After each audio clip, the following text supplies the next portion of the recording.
Alright, so I'm just going to show an alternative way of creating the finger controls. Just because, I'm going to do it on this hand actually. Just because I know the other way is better, that's actually in the videos and the thing, but I'm just going to show another way just because this way is quicker. So if you want to just submit this for both, there's two submissions for the hand rig week, whatever module that is. Just submit this for both of them, and I'll just give you full credit. All right, so if you want to use this instead, just do this. So what I'm going to do is I'm going to select both of them, select this one and this one, and we just need to add some attributes. So you can go to edit, add attributes, or the way that he always does it, if you go to modify, add attributes, and what we're going to do is just add some controls. So we will do, we'll do pinky curl, and we just do pinky curl, and we leave everything else alone. We just hit add, and then we'll do ring curl, add, middle curl, add, index curl, add, and we'll do thumb curl, add, and then we're going to do thumb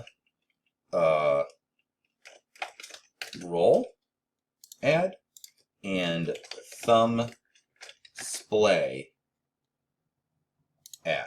Okay, and we'll just close it. All right, so we have all these in here, and we'll show you how to do it. I'm just going to do this hand, because I think this one's fingers are actually, I don't know if the other one's fingers are actually attached correctly.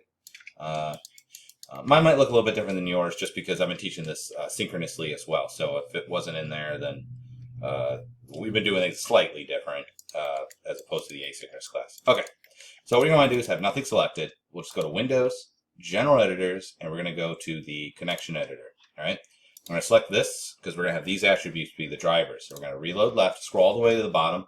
Whatever controllers you make are always on the bottom. And then what we're going to do is start hooking these up. So I'm going to select this joint, and what I want to do is rotate on the axis here. See how it's my blue axis, which down here lets you know that it's the Z axis, right? Red is X and Y is green. Okay, so it's the blue axis is the one I want, and I'll hit the down arrow. You can see it's consistently the blue ones. Because when I did my orient joints, I made sure that they were all that. But yours could be different, so if they do change for some reason, make sure you go through and make sure you do the correct axis.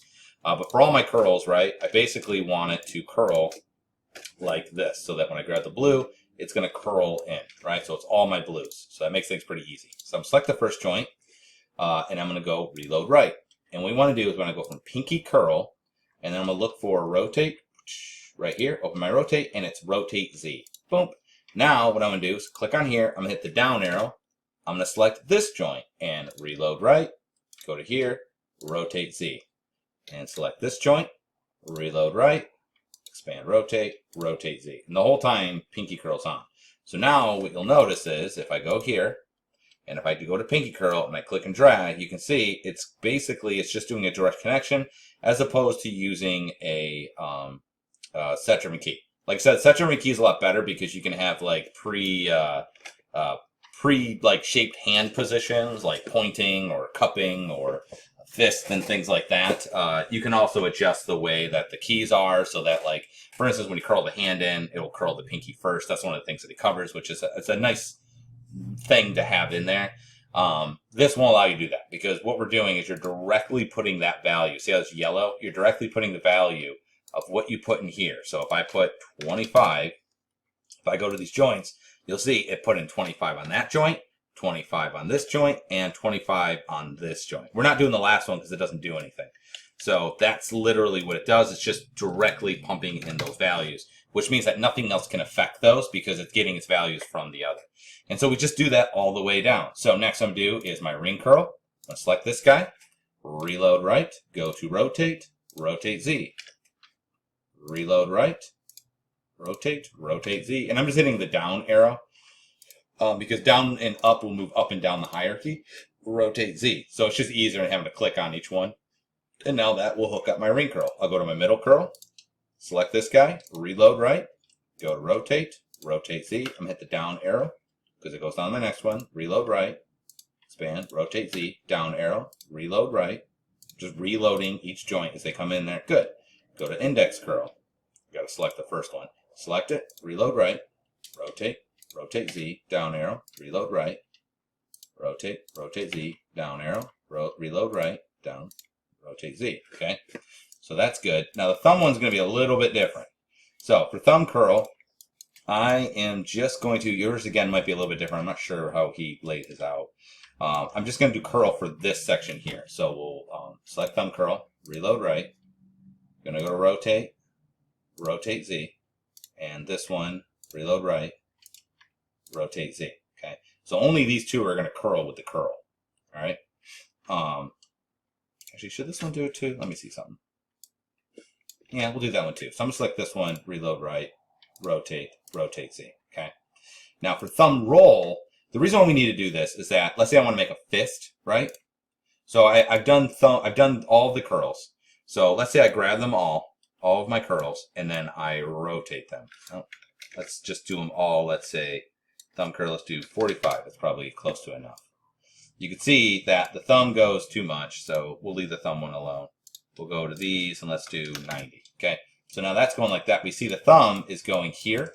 So I could take the thumb curl and bring it back. But you see, I don't have a lot of control over it. See how it's like penetrating it? So like it doesn't really work. So I need to be able to also move it out and to turn it. And I need to have more flexibility of the thumb. Your fingers, for the most part, they can move other directions, but they can't roll. But if you look at your thumb, you can move your thumb a bit more. So I just add these other ones basically as helpers. So that's why those exist there. So I'm going to take these. I'm just going to zero these back out. Click and drag. Type in 0. Hit enter. All right. So for thumb roll, I'm going to select this joint, reload right, and roll is always my x-axis, okay? So reload right, rotate, rotate x. I'm not going to do it on these because this would be really weird for this. If you look at your thumb, you might be able to move it in and out, but you'll notice you're not doing it with the other joints. It's just this base joint, is the one that you can do that with. You don't do that here, otherwise your thumb's broken, okay? So we're only going to apply it to the first thumb joint. Now I'm going to go to rotate splay, and I still have this one selected, so I have to reload right again. I just go ahead and I still have this one, and that's going to be rotate Y.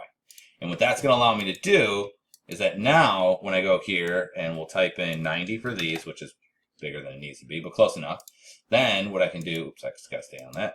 I can rotate my thumb curl in roughly to what I want, and now what I can do is take like this splay and maybe pull that out this way. Oops, that's too much. And then if I need to do some adjustment, I can take the roll and like just roll it a little bit too and get it just where I want. Okay. So, but it's only going to affect this because these would not do that. All right. Now this is not as good as doing the animation ones because as you can see, I have to animate all of them. Personally, I don't think it's that big of a deal, but the other one obviously is more powerful, but it does take considerably longer. This I feel like is a little bit more straightforward. So I'm just going to go ahead and zero all those back out. But it's literally, all we're doing is just driving, these values into the joints here. So maybe this will work easier. So you would just want to do it on here, and then afterwards apply the same thing to the other hand. And just hook it up that way. Okay. So if you want to just do that for the assignment, that might be easier for you. I have no issues with that. So go ahead and feel free.